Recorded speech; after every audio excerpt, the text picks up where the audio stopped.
কিষাণুকে অপমান করে বাড়ি থেকে বের করে দিল মিঠি।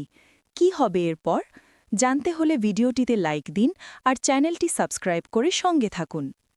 গল্পের শুরুতেই দেখা যায় কিষাণু সবার সামনে হাত জোড় করে বলে, প্লিজ আমাকে মিঠির সাথে একবার দেখা করতে দিন, আমি ওর সাথে একটু কথা বলতে চাই।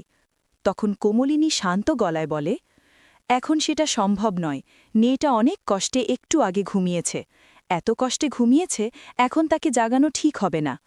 কিন্তু কিষাণু থেমে থাকে না, সে বলে, আন্টি এ তো কঠোর হবেন না, আমি জানি আমি ভুল করেছি, শুধু মিঠিই কষ্ট পায়নি, আমিও ভীষণ কষ্ট পাচ্ছি, তাই একবার ওর সাথে কথা বলতে চাই। তখন কুর্চি একটু রাগের সুরে বলে, এটা তো তোমরাই করেছ কিষাণু, বিয়ের পরের দিনই মেয়েটাকে অবিশ্বাস করে বাড়ি থেকে পাঠিয়ে দিলে, আর এখন বলছো ভুল হয়েছে। কিষাণু মাথা নিচু করে উত্তর দেয়, আমি সত্যিই ভুল করেছি পিসিমণি, ওই সময় মাথা ঠিক ছিল না, একটা রিপোর্ট দেখে আমি সব ভুল বুঝেছিলাম। এদিকে নতুন প্রশ্ন তোলে, হঠাৎ করে তোমাদের মনে হলো যে তোমরা ভুল করেছ, এত তাড়াতাড়ি বুঝলে কিভাবে? কিষাণুর মা তখন বলেন, আমরা সত্যিই আমাদের ভুল বুঝেছি, তাই তো মিঠিকে নিতে এসেছি। শেষে ঠিক হয় মিঠিকেই ডেকে আনা হবে, কারণ সিদ্ধান্ত নেবে মিঠিই।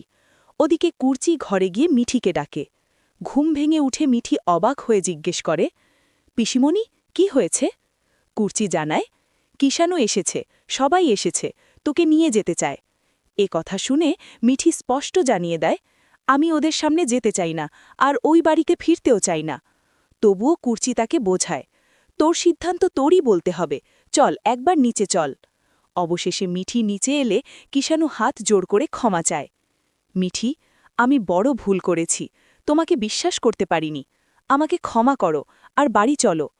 সবাই যখন অনুরোধ করতে থাকে তখন মিঠি শান্ত গলায় বলে ওঠে, আমার জীবনের সাথে আমি আর তোমার জীবন জড়াতে চাই না, তাই আমি আর ফিরব না। আর এরপর মিঠির সেই কথায় সবাই স্তব্ধ হয়ে যায়।